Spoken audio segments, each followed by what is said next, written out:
Bom dia e obrigado por aguardarem. Sejam bem-vindos à teleconferência da CSN Mineração para a apresentação dos resultados referentes ao quarto trimestre de 2024 e ano de 2024. Estão presentes hoje conosco os diretores da companhia. Informamos que esse evento está sendo gravado e que todos os participantes estarão apenas ouvindo a teleconferência durante a apresentação da companhia. Em seguida, iniciaremos a sessão de perguntas e respostas, quando instruções adicionais serão fornecidas. O evento de hoje poderá ser acessado no site de RI da CSN Mineração em ri.csnmineração.com.br, onde se encontra disponível a apresentação. O replay deste evento estará disponível logo após seu encerramento. Antes de prosseguir, gostaríamos de esclarecer que algumas das afirmações aqui contidas são meras expectativas ou tendências e se baseiam nas hipóteses e perspectivas atuais da administração da companhia, podendo haver variações materiais entre os resultados, performance e eventos futuros, não se constituindo em projeções.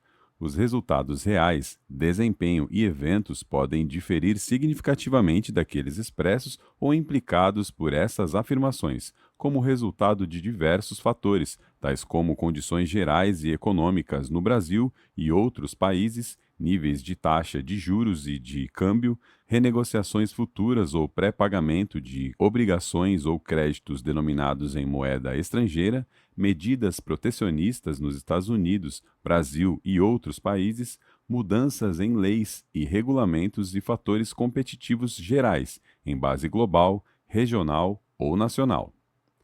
Agora gostaríamos de passar a palavra para o Sr. Pedro Oliva, CFO e diretor executivo de Relações com Investidores, que fará a apresentação dos destaques operacionais e financeiros da CSN Mineração no período. Por favor, Sr. Pedro, pode prosseguir. Bom dia a todos. Gostaria de iniciar agradecendo a presença de todos no call de resultado da CSN Mineração. Iniciaremos a apresentação com os destaques do quarto trimestre do ano de 2024.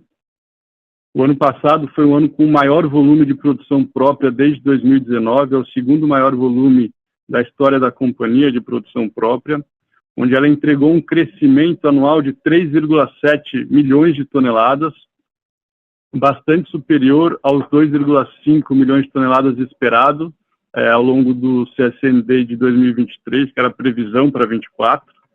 E com isso nos permitiu alcançar o guidance de produção mais compras de 42 milhões de toneladas, apesar de uma redução bastante relevante no volume de compras, onde a gente decidiu priorizar margens unitárias ao invés de simplesmente volume, e também ajudou na diluição maior dos custos fixos, combinado com a desvalorização cambial e todas as iniciativas de gestão para contenção de custos, permitiu alcançar um C1 de $21, que é abaixo do range do guidance, que era de 21,5 a $23 por tonelada. O recorde de embarques no Tecar, que é o porto da companhia, onde a gente alcançou um volume de 38,5 milhões de toneladas exportado, permitiu que 100% das exportações da CEMIN fosse através do porto próprio, o que gerou uma economia de 135 milhões de reais, uma despesa não incorrida com a contratação de portos de terceiros, comparando com o ano anterior.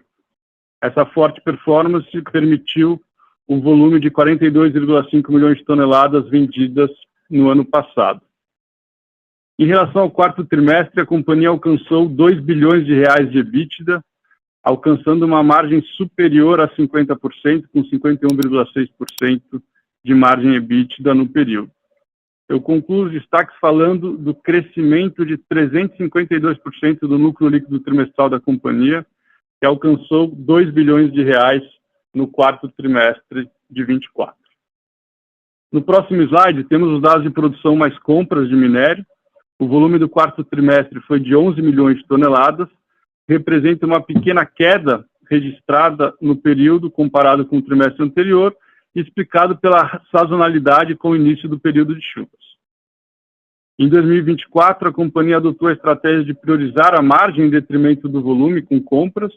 Essa forte redução do volume de compras foi compensada por um aumento de produção, permitindo que a companhia alcançasse o seu guidance de 42 a 43,5 milhões de toneladas. Ao longo do ano, a Semin aproveitou a demanda chinesa por minério low grade e reduziu seu estoque em 17,1%, indo de 4 milhões de toneladas para 3,4 milhões de toneladas. Em relação às vendas, no quarto trimestre, a gente vendeu 10,7 milhões de toneladas e no ano, 42,5 milhões de toneladas. 100% das exportações, que totalizaram 38,5 milhões de toneladas, foram utilizando o nosso próprio porto, que alcançou o recorde de volume embarcado. A receita líquida no quarto trimestre cresceu 31%, indo de 2,9 bi para 3,9 bilhões de reais, consequência do aumento do preço realizado e o efeito positivo de cargas com exposição a períodos cotacionais futuros, o que ajudou a compensar a redução do volume prevista pelo aumento de chuvas do período. A receita líquida unitária de 2024 foi 29,3% inferior a 23%, em função da queda do preço do minério ao longo do ano e também pela maior presença do low grade, mas isso não nos impediu de alcançar um lucro líquido bastante superior ao longo do ano. Em reação à realização de preços do terceiro trimestre para o quarto trimestre, o que a gente teve foi uma receita líquida unitária de $61,7. Isso representa um crescimento de $15,8 comparado com os 45,9 do trimestre anterior. Esses $15,8 são explicados apenas parcialmente pelo crescimento do Platts, dado que o Platts cresceu apenas $3,7 no período, e um menor ajuste por demérito de qualidade, que foi de $15,4 comparado com 17,8 do trimestre anterior, ou seja, $2,4 a menos de ajuste. Um custo de frete marítimo de $23, aqui também $2,3 menor do que no trimestre anterior. E em relação ao impacto das cargas com exposição a períodos cotacionais futuros, tivemos um impacto positivo de $4,5, comparado com o impacto negativo do trimestre anterior de menos $2. Então aqui a diferença foi de $6,6. Isso permitiu esse crescimento de $15,8 na realização de preço da companhia. Em relação ao CPV, no slide seguinte, a gente entregou um custo de 1,8 bilhões de reais no quarto trimestre de 24 e no ano 6,8 bi. Esse 6,8 bi representou uma queda de 21,9% em relação ao ano anterior, função dessa estratégia que a gente mencionou, da redução no volume de compras e também impactado pela queda do Platts, então também um preço menor nessa compra de terceiros. A margem EBITDA alcançou 51,6% e alcançou um EBITDA de 2 bilhões de reais no período e 5,9 bilhões de reais em 2024. Aqui o crescimento no trimestre foi explicado pela recuperação de preço, mas também pelos sólidos resultados operacionais. Em relação à variação do EBITDA ajustado ao longo do trimestre, que foi de 1,1 bi para 2 bilhões de reais, isso foi função da combinação de alguns fatores. O aumento do preço do minério, junto com a menor pressão do frete, o impacto positivo pela desvalorização do câmbio e também o impacto positivo das cargas que tinham exposição a períodos cotacionais futuros com um impacto de 285 milhões de reais. Em relação aos investimentos, a companhia concluiu o trimestre com 659 milhões de reais. Eu gostaria de destacar aqui o crescimento do CAPEX de expansão, que cresceu 100 milhões de reais, tri contra tri, de 140 para 242 milhões de reais, e alcançando um CAPEX total no ano de 1,8 bilhões de reais, que representa um crescimento de 20,7%. Esse crescimento do CAPEX ajuda a explicar o atingimento dos recordes operacionais e também na questão da expansão é explicado pelo avanço das obras da P15 com o início da infraestrutura no site. No slide seguinte, a gente fala um pouco de capital de giro. Aqui, o capital circulante líquido da companhia teve uma evolução relevante tri contra tri, indo de negativos 892 milhões de reais para 194 milhões de reais, explicado essencialmente pelo aumento no contas a receber, função do aumento do preço. Contas a receber saiu de 689 milhões de reais para 1,5 bilhão de reais. Isso vai ajudar o resultado dos trimestres seguintes. Em relação ao perfil de endividamento, a companhia segue com um cronograma de amortização alongado, com prazo médio de 61 meses. Encerrou 2024 com um total de 15,2 bilhões de reais em disponibilidades, um avanço significativo em relação ao trimestre anterior, apesar do pagamento de 3 bilhões de reais de dividendos no quarto trimestre de 24. Essa melhora no caixa foi resultado da forte resultado operacional, com EBITDA de 2 bilhões de reais, mas também pela desvalorização do câmbio e novos contratos de pré-pagamentos. No slide seguinte, temos o fluxo de caixa positivo ajustado de 212 milhões de reais, apesar do aumento do capital circulante líquido e o aumento dos investimentos.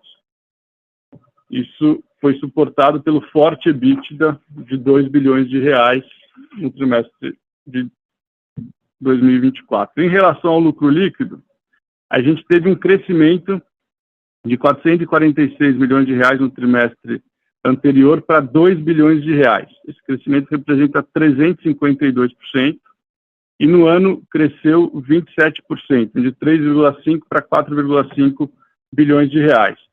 Ao longo do trimestre, a recuperação do preço do minério somada à variação cambial explicam, essa melhora, além naturalmente do forte resultado operacional, e ao longo do ano tivemos esse crescimento também suportado pelos recordes de volume, redução de custos e pela desvalorização cambial.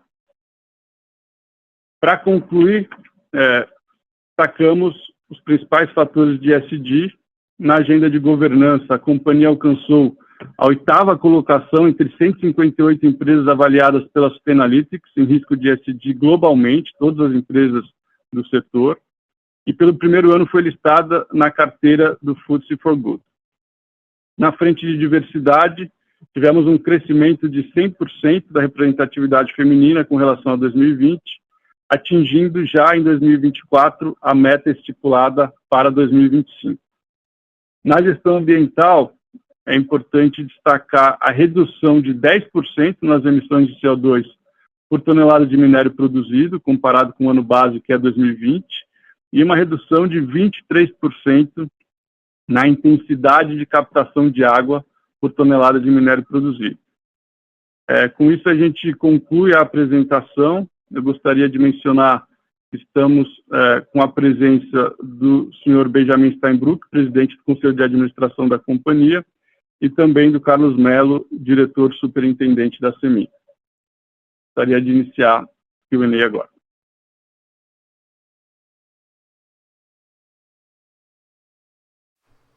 Obrigado. Iniciaremos agora a sessão de perguntas e respostas para investidores e analistas de mercado. Caso tenha alguma pergunta, por favor, clique em levantar a mão ou envie sua pergunta pelo ícone de Q&A. Nossa primeira pergunta vem do senhor Ricardo Monegalha, do Safra. Senhor Ricardo, seu microfone está liberado. Bom dia a todos, obrigado por pegarem minhas perguntas, Pedro, Benjamin. Queria começar aqui um pouco com a perspectiva da companhia para preço, demanda e oferta de minério. A gente teve alguns dados um pouco mais animadores, se é que a gente pode falar assim, no setor de properties na China, então seria interessante ver aqui como que vocês estão enxergando, se essa é a visão da companhia mesmo, se tem alguma, de repente, alguma preocupação de curto prazo que vocês acham que pode, enfim, trazer o minério mais para baixo, e até talvez expandindo, se vocês já fizeram algum assessment, é difícil, mas já fizeram algum assessment do impacto dessa guerra de tarifas, na dinâmica dos produtos de minério de ferro. E aí a segunda pergunta é um pouco repetitivo, porque eu já fiz essa pergunta algumas vezes, mas sobre pré-pagamentos. Eu queria entender um pouco melhor, novamente, se a companhia já está próxima do limite que ela se sentiria confortável em ter, da sua produção futura atrelada a esses contratos, né? Até queria confirmar um número, né? Eu tenho aqui na minha estimativa que vocês teriam em torno de 52 milhões de toneladas em contrato, ou seja, para ser entregue, dependendo do prazo desses contratos. Então seria interessante ver isso, né? E aí, uma final aqui nessa pergunta mesmo, eu vi aqui que o saldo de entrega nesse ano, né, ou em um período de menos de um ano, é em torno de 3 bi de reais, né? E aí isso eu entendo que pode afetar um pouco a geração de caixa da CSN Mineração. Então, para entender se tem como a gente ver um cenário em que essas entregas, né, a serem reconhecidas num prazo de menos de um ano, elas sejam postergadas. Isso é alguma coisa que pode acontecer, ou esse valor já está bem definido e deveria ser exatamente isso em 2025? Obrigado pela oportunidade. Ricardo, obrigado pelas perguntas. Em relação à nossa visão do mercado, acho que a gente tem uma visão bastante construtiva. Tem alguns rumores, né, em relação a uma potencial redução de 50 milhões de toneladas de produção na China. A CISA, que é a Associação do Setor Estatal, negou esses planos. O governo pediu foi a apresentação de um plano de revisão da capacidade para fechar capacidade mais ineficiente e estimular o IEF, mas na prática não é isso que a gente tem visto até aqui, tá? A utilização dos altos fornos esse ano, Ricardo, foi de 85,2% year to date, comparado com 83,1% do ano anterior. Então, a gente está vendo um crescimento da utilização dos altos fornos em 2,1%.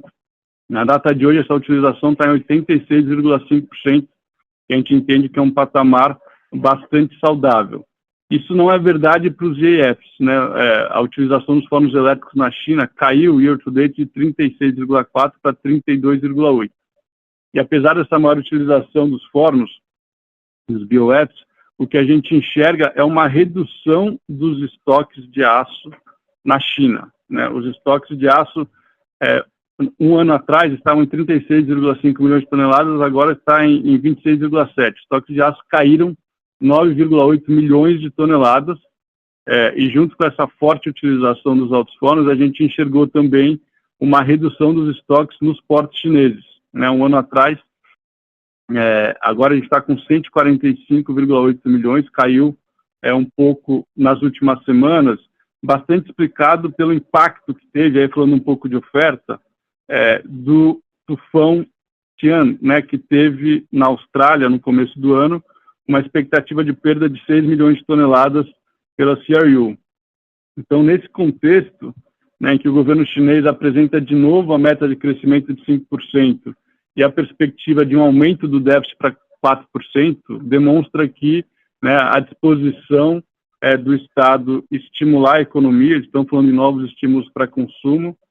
Na questão imobiliária que você tocou, essa Two Sessions menciona, né, promover um desenvolvimento saudável do mercado imobiliário, buscando a estabilização do mercado pela redução do estoque. A gente tem visto algumas iniciativas relevantes de affordable housing também acontecendo na China, e aí a gente vê um cenário com uma perspectiva de manter essa forte produção de aço e ainda assim ter um cenário esperado de redução das exportações, né, aí entrando um pouco na questão das tarifas. Acho que essa expectativa ela é construída em cima dessa perspectiva de que alguns mercados estão se fechando para o aço chinês, mas como a gente pode ver por uma série de indicadores, a verdade é que a gente entende o mercado bastante assim, equilibrado e saudável, sustentando esse atual patamar aí entre 100 e 110 dólares por tonelada.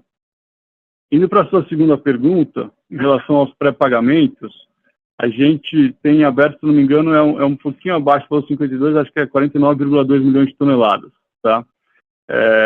A gente tem um vencimento esse ano de 13 milhões de toneladas e que representam 560 milhões de dólares. A nossa cabeça aqui, Ricardo, não é uma questão de estar próximo do limite. Eu acho que hoje a gente entende esse patamar como adequado, não significa que a gente não possa fazer, mas a gente tem hoje uma cabeça de provavelmente rolar os vencimentos deste ano. Então a gente vai respeitar os contratos, vai fazer o que tem que fazer aqui, entregar esses volumes dentro desse contrato de pré-pagamento e fazer novos em montantes equivalentes, né, a esses vencimentos, para que não tenha um impacto na geração de caixa da companhia. Excelente, obrigado, Pedro. A próxima pergunta vem da senhora Bárbara Soares, do Itaú BBA. Senhora Bárbara, seu microfone está liberado. Bom dia, pessoal. Vocês estão me ouvindo bem? Estamos te ouvindo bem, Bárbara. Tá certo. Bom dia, pessoal. Primeiro, parabéns pelos resultados e obrigado por pegar minhas perguntas. Eu tenho duas perguntas rápidas aqui. A primeira é com relação à compra de terceiros, né? No último call, vocês comentaram que poderia até aumentar um pouquinho do volume de compra de terceiro, dados as chuvas. Quando a gente olha para o ano inteiro, obviamente teve uma diminuição, mas se vocês puderem comentar como que ficou essa proporção no trimestre e como que a gente pode pensar nessa proporção para o ano de 2025. E a segunda pergunta aqui é com relação, como é que vocês estão vendo os volumes já para esse TRI? Que quando a gente olha os volumes do SESEX, a gente vê que em janeiro a gente teve dados muito bons, mas quando a gente olha para fevereiro, a gente já vê uma queda significativa de 10% year over year, né? Então, como é que vocês estão vendo os volumes já para esse primeiro trimestre desse ano? Obrigada. Bárbara, obrigado pelas perguntas. Em relação ao volume de compras, a gente comprou no quarto TRI 3,4 milhões, né? Como a gente tinha mencionado, maior do que os 2,4 comprados no trimestre anterior, o que já era esperado em função da maior pluviometria e o impacto que isso gera na produção própria. Isso fez com que a proporção de compras do total de vendas alcançasse 32% no quarto TRI, comparado com uma média ano de 23%. Tá? Para 25%, Bárbara, a gente espera esse patamar aí próximo de 25% do total de compras sobre as vendas. Tá? Em relação à produção projetada para o primeiro trimestre, a gente ainda está aqui quase no meio de março, né? Ainda tem mais 2 semanas, que obviamente depende um pouco da pluviometria a ser realizada, mas a gente tem a perspectiva de ter um trimestre positivo, né, com volumes um pouco maiores de produção própria comparado com o mesmo período do ano anterior. Perfeito, super obrigada.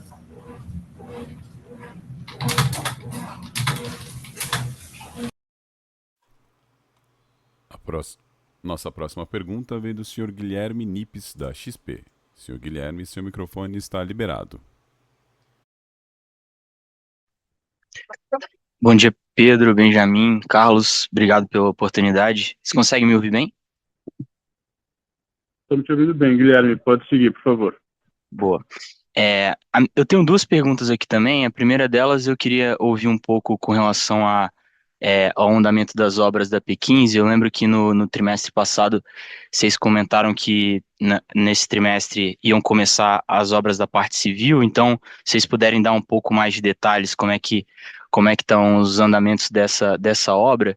E a minha segunda pergunta é um pouco um follow-up aí com relação ao mix de produção própria e terceiros. A gente viu que os estoques de minério tiveram uma queda aí ao longo do último ano e ao longo dos últimos trimestres. Obviamente que uma parte disso é explicada por efeito de sazonalidade e eventualmente até por uma certa redução de compra de estoques de terceiros. Eu queria entender se os estoques, o nível de estoques da forma como está hoje, vocês já enxergam como um nível normalizado e como é que a gente deveria ver essa recomposição, caso não esteja em nível normalizado, ao longo de 2025. Essas são as minhas duas perguntas. Obrigado. Obrigado pelas perguntas, Guilherme. Em relação às obras da P15, felizmente ela está avançando bem.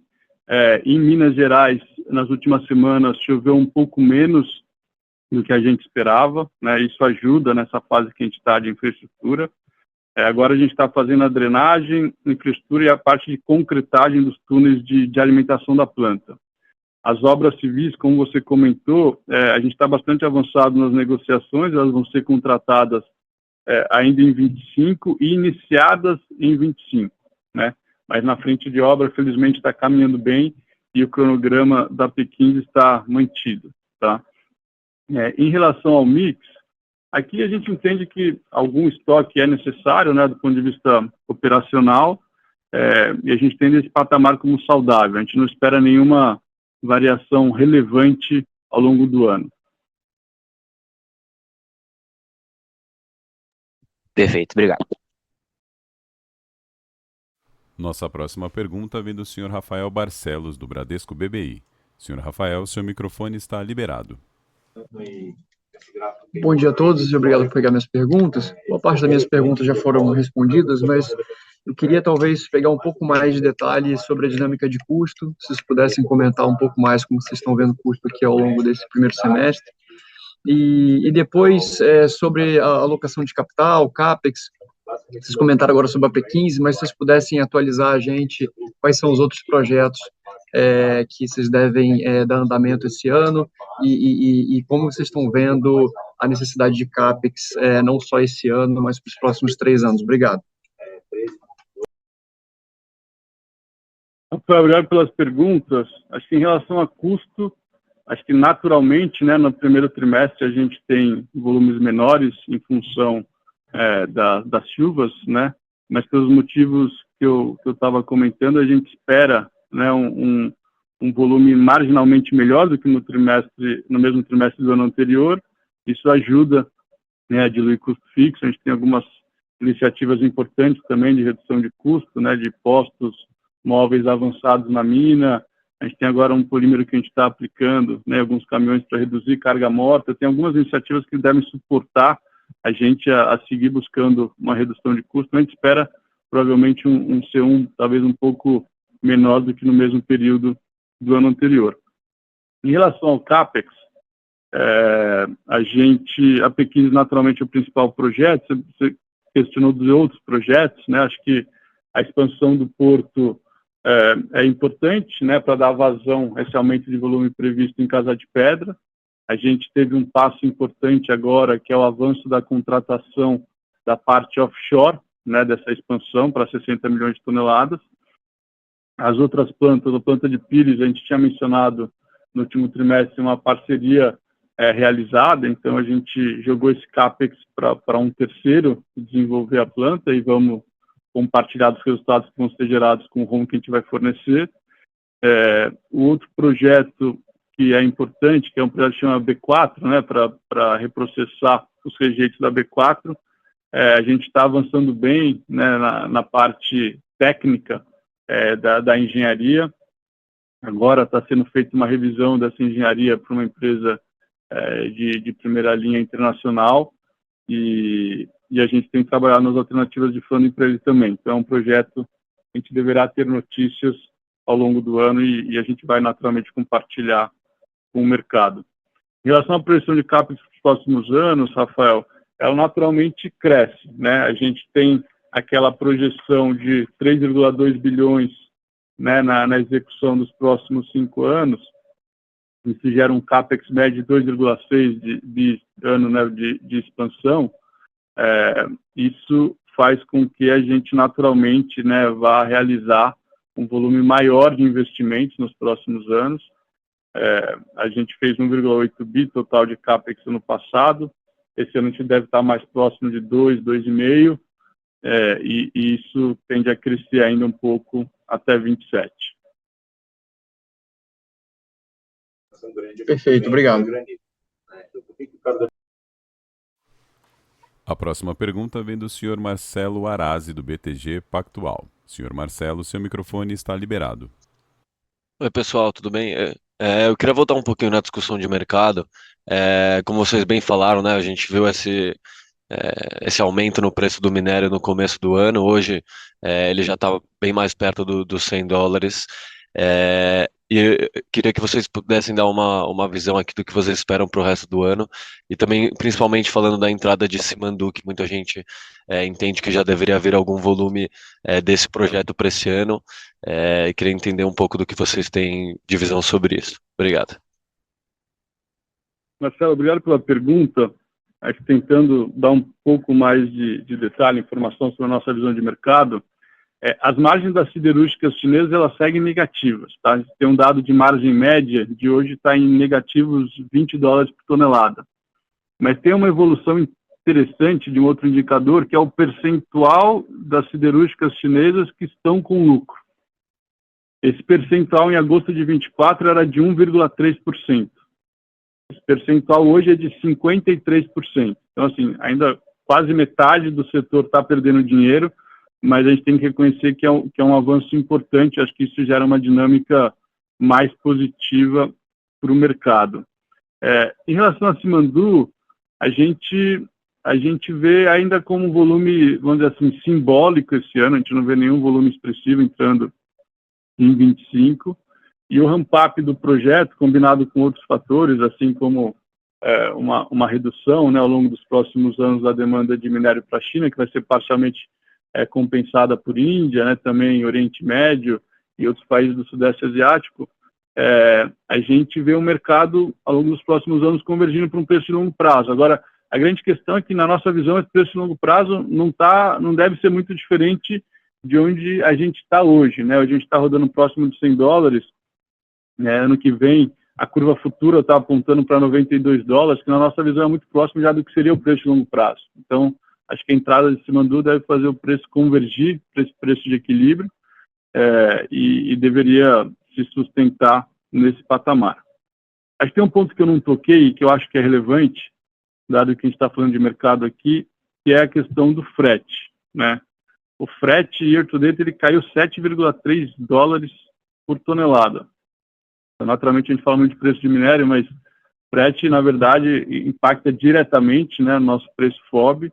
Acho que isso é muito positivo. A gente já fechou um volume de COA de 9,5 milhões de toneladas a um preço médio de $21. Então, assim, isso também é algo que deve ajudar na realização de preço e margem da companhia ao longo de 2025.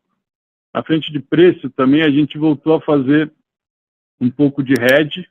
A gente aproveitou aquele aumento de preço que teve algumas semanas atrás e travou 2,4 milhões de toneladas a um preço médio de $107,7, né, que era o primeiro quartil do range que a gente previu no ano passado, que era de $100 a $110.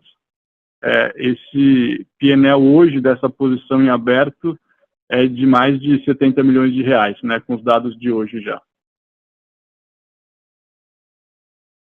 Super claro, muito obrigado. A próxima pergunta vem do senhor Yuri Pereira, do Santander. Senhor Yuri, seu microfone está liberado. Oi, pessoal, bom dia. Muito obrigado, parabéns pelo resultado. Muito bom. Ainda em mercado, queria pegar de vocês um cheiro, se possível, dessa demanda de low grade na China. Se vocês estão enxergando isso agora no primeiro TRI e para o ano, se vocês têm essa mesma estratégia comercial, ou seja, se a gente deve continuar vendo alguma melhora em preço realizado vindo disso. Obrigado, pessoal.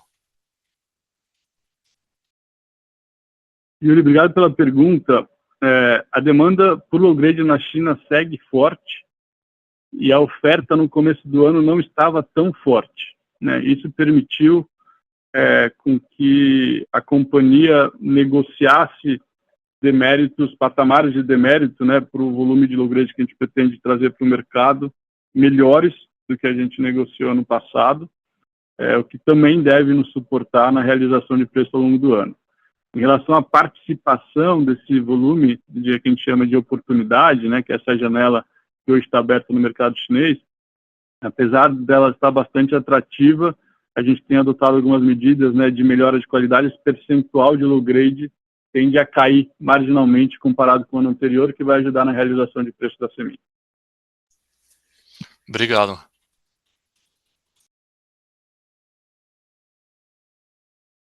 A próxima pergunta vem da senhora Eugênia Cavalheiro, da Morgan Stanley.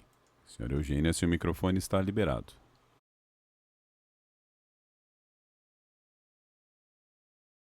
Oi, pessoal, consegue me ouvir? Conseguimos sim, Eugênia, pode seguir, por favor. Bom dia, obrigada por pegar a pergunta. Na verdade, Pedro, eu queria entender com você um pouco melhor como vocês estão vendo a questão de share buybacks e dividendos, especialmente considerando o CAPEX que vocês têm aí para os projetos de vocês, e também a dinâmica de working capital para o ano, se a gente deveria esperar alguma mudança relevante. Obrigada. Obrigado pelas perguntas. Em relação ao share buyback, a gente tem um programa de recompras de 100 milhões de ações aprovado, que vai até 19 de dezembro desse ano. de 100 milhões a gente já realizou 53,2 milhões. Então, a gente tem esse mandato para poder seguir comprando. Não temos feito isso nos últimos meses, mas é uma possibilidade que existe e está em aberto. Em relação ao working capital, a gente teve essa variação grande no último TRI, né, em função do aumento de preço, e acaba sendo muito sensível, em geral, ao volume de compras e preço de minério, né? Como a gente tem uma visão do preço ficar relativamente flat, né, com pequenas variações ao longo do ano, a gente não espera grandes oscilações em working capital. Na frente de dividendos, a gente distribuiu os 3 bi, né, em dezembro do ano passado. A gente tem uma política de distribuição de 80% a 100% do lucro líquido, e dada a posição de caixa, né, bastante confortável, de mais de 15 bilhões de reais, e uma posição de caixa líquida, né, a companhia tem hoje uma alavancagem negativo 0,79 vezes EBITDA, a gente tem hoje conforto, né, de manter a política de distribuição, e aí naturalmente vai depender do resultado que a gente vai ter ao longo do ano, mas a gente tem uma visão construtiva, né, tanto do ponto de vista operacional, controle de custos, e também de mercado com preços razoavelmente estáveis.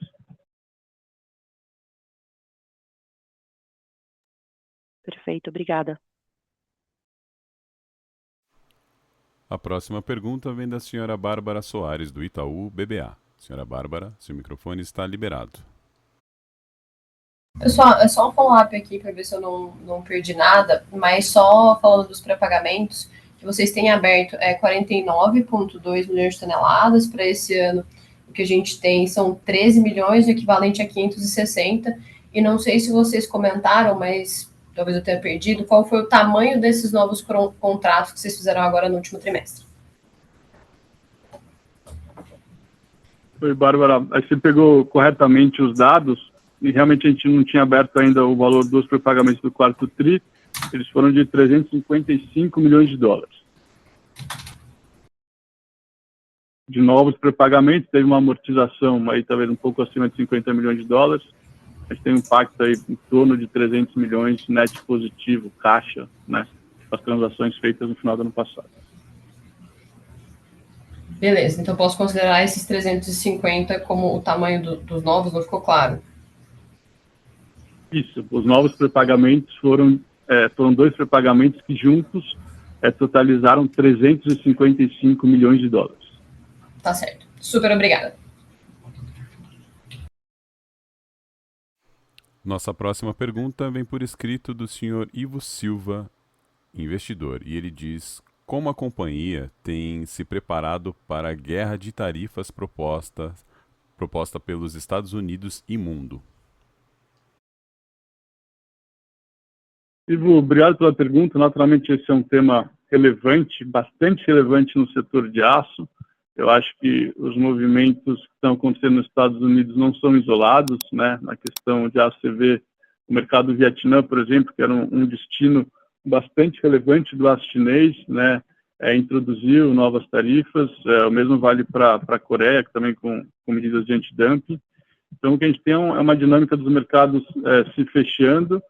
Agora, para a gente, o mercado americano é um mercado que ele importa aço, né, historicamente, e ele não importa muito minério de ferro. Então, por isso que quando a gente costuma falar sobre o mercado do minério de ferro, a gente acaba falando muito sobre China. Né? Acho que nesse sentido, essa tendência de fechamento de mercados para o aço chinês faz com que tenha uma projeção de uma redução do volume de exportação. Né? A exportação de aço chinês no ano passado foi de 111 milhões de toneladas. A estimativa hoje do nosso time de inteligência é de algo próximo a 100 milhões de toneladas. Então, acho que esse impacto é um pouco indireto, mas a gente entende, além dos impactos que teve do tufão na Austrália, né, que essa dinâmica de demanda e oferta para minério de ferro, com as elevadas utilizações dos altos fornos na China, e menores estoques de minério e de aço na China, é uma dinâmica saudável e que deve sustentar patamar de preço nesse range de 100 a 110 dólares por tonelada. Não havendo mais perguntas, gostaria de passar a palavra para o senhor Pedro Oliva, CFO, diretor executivo de Relações com Investidores, para as considerações finais. Gostaria de agradecer mais uma vez a presença de todos no call de resultado. Gostaria de celebrar o resultado alcançado nesse ano, com um crescimento expressivo de lucro líquido, com redução de custo, um aumento de volume acima do esperado de produção própria. Gostaria de celebrar esse resultado e agradecer, todos os nossos colaboradores que juntos tornaram possível esse patamar de entrega para os nossos acionistas. Bom dia a todos. Obrigado. A teleconferência de resultados da CSN Mineração está encerrada. Tenham um bom dia.